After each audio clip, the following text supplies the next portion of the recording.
네, 시장 피셜 오늘의 피셜 시간입니다. 앞서서 이야기 나눴던 이데일리 맵의 오현진 팀장과 권혁중 경제평론가 이야기 이어가겠습니다. 두 분 인사 나누시죠? 네, 안녕하세요. 반갑습니다. 자, 오늘 시장 일단은 시장 잠깐 체크를 해드리면 코스피와 코스닥이 모두 상승으로 전환이 됐습니다. 코스피 강한 상승은 아니지만 아직은 0.1% 코스피 상승으로 전환됐고 코스닥도 0.1% 상승을 하면서 일단은 오늘 장 초반의 충격은 좀 완화가 되는 모습입니다. 코스피와 코스닥 모두 상승으로 전환했다라는 것을 먼저 좀 체크를 해드리고 오늘 이야기 이어가 보도록 하겠습니다. 자, 먼저 오현진 팀장과 좀 이야기를 나눠볼 텐데 확실히 10월 들어서 시장이 많이 바뀌었습니다. 그러면서 그동안 잘 갔던 종목들은 확실히 좀 정체되고 있고 아니면 조정을 좀 받고 있고 그동안 못 갔던 종목들, 어제 같은 경우에는 금융주들도 굉장히 많이 올랐고 네네. 건설주들도 최근에 좀 올라가고 있고 시장의 분위기가 확연하게 바뀐 것 같습니다. 어떻게 보고 계세요? 네, 제가 이 자리에서 한 달 정도 전부터 계속 말씀을 드렸는데 지금은 가격 매력을 가장 이제 중요하게 보셔야 돼요. 그래서 아무리 성장에 대한 기대감이 있더라도 단기에 많이 올랐다는 이유 하나만으로도 언제든 차익 실현 매물이 나올 수가 있다. 이렇게 이제 보셔야 될 것 같고 어쨌든 시장은 더 멀리를 보잖아요. 그러니까 글로벌 시장에서 지금 코로나19 확진자가 또 계속해서 늘어나면서 상당히 부진한 그런 모습을 보이고 있지만 최근에 움직이는 수급이 들어오는 종목을 보면 어쨌든 낙폭과대 경기 민감주 그리고 포스트 코로나 관련된 종목들, 그러니까 코로나 이후에 수혜를 받을 수 있는 종목들 이런 종목군들이 지금 위치에서는 움직여요. 그래서 지금은 시장의 흐름에 몸을 좀 맡겨서 매매를 하셔야겠다라는 거고 시장이 흔들릴 수밖에 없는 게 어쨌든 밸류에이션에 대한 부담입니다. 현재 기준으로 그 코스피가 PER이 13배, 코스닥은 거의 60배에서 70배 정도. 역사상 최고치 아니면 역사상 최고치 근접한 이 정도 수준에서 움직이고 있기 때문에 시장이 당연히 부담감을 가지고 있어요. 그래서 지금은 3분기 실적 시즌이 본격화됐음에도 불구하고 3분기 실적에 대한 어떻게 보면 관심 이런 부분들은 뒤로 조금 미뤄진 것 같아요. 그래서 앞으로도 이제 미국의 이슈에 좀 많이 휘둘리는 그런 장이 지속될 것이다라는 건데 그러니까 지금 위치에서는 이제 매도할 타이밍은 당연히 아니고 이제 보유를 하실 타이밍이라고 보고요. 그러니까 미국의 여러 가지 악재들 있잖아요. 부양책 관련된 협상이라든지 대선 불확실성 이것도 이제 시간이 지나면 완화가 될 겁니다. 그러니까 부양책 협상이 빨리 이루어지면 좋죠. 하지만 부양책 협상이 이루어질 거라는 기대감은 소멸은 안 됐어요. 그래서 이런 부분들이 이어가다가 이제 부양책도 어쨌든 시간이 걸리더라도 타결될 것으로 보고 대선 관련해서도 지금 바이든 후보의 지지율이 올라가고 있기 때문에 시장에서는 바이든 후보가 압도적으로 이기는 게 가장 좋다 이렇게 보고 있는데 이런 시나리오대로 나올 가능성도 충분히 있다라는 거죠. 그래서 이런 부분들을 보면 미국에 남아있는 이런 악재들도 좀 완화가 되지 않을까 이렇게 판단을 하고 있습니다. 결국은 시장의 풍부한 유동성, 부양 기대감이 있기 때문에 무너지진 않을 것 같다라는 관점이고요.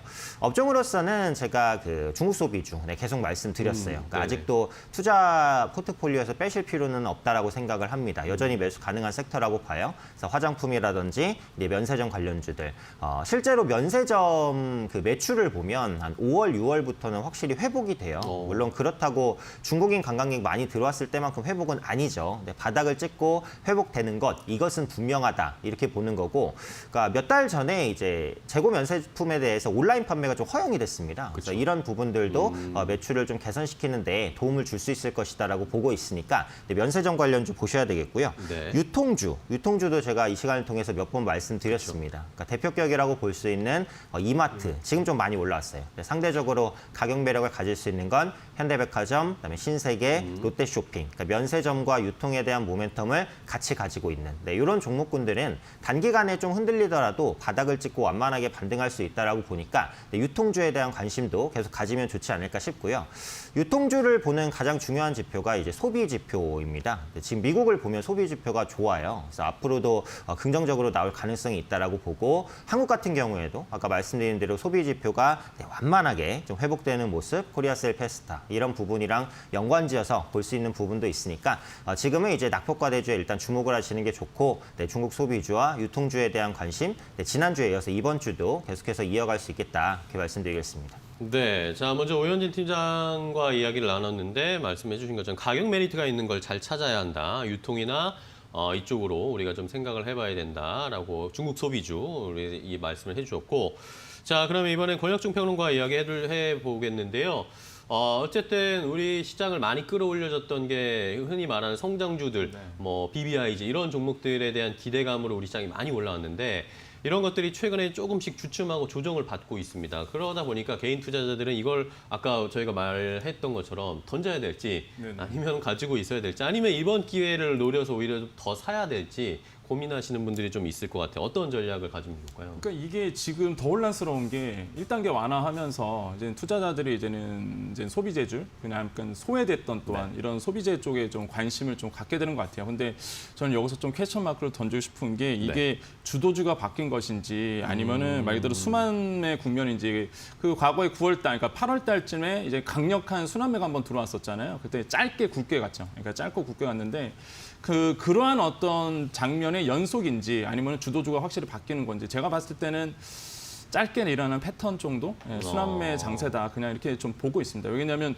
주도주가 바뀌려면은 사실 경제의 글로벌 경제 패러다임이 다시 한번 과거로 돌아가야 되는데 코로나 때문에 아직 요원하고요. 그 시기는 아직 요원하기 때문에 역시나 저 개인적으로 봤을 때는 뭐 개인 투자자 입장에서 본다면 역시나 성장주 BBIG가 아무래도 계속적으로 이제 인기를 좀 얻을 것 같다. 특히 오늘 같은 날.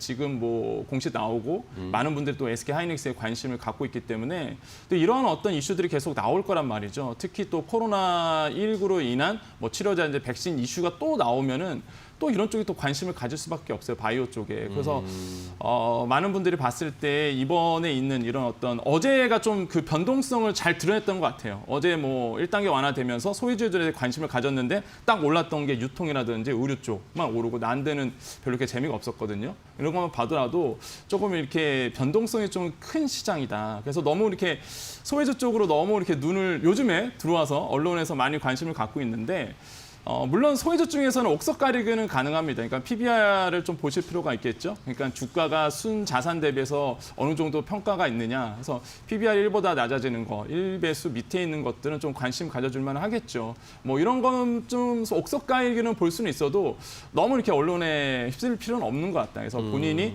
투자를 하실 때는 경제적인 흐름, 트렌드라든지 그다음에 우리나라의 주식시장의 수급 같이 보시면서 좀 판단하시는데 저 개인적으로는 소외주는 약간 순환매의 어떤 한 틀에서 짧게 굵게 또 갈 가능성이 있고 이게 주도주로서 바뀌기에는 아직은 요원하다라고 저는 생각을 해봅니다. 네. 자, 권영식 평론가님은 일단은 뭐 어쨌든 주도주가 바뀐 건 아니다. 네네네. 잠깐의 트렌드 변화일 뿐이지 뭐 이게 완전히 바뀐 건 아니다라고 좀 보시는 것 같아요.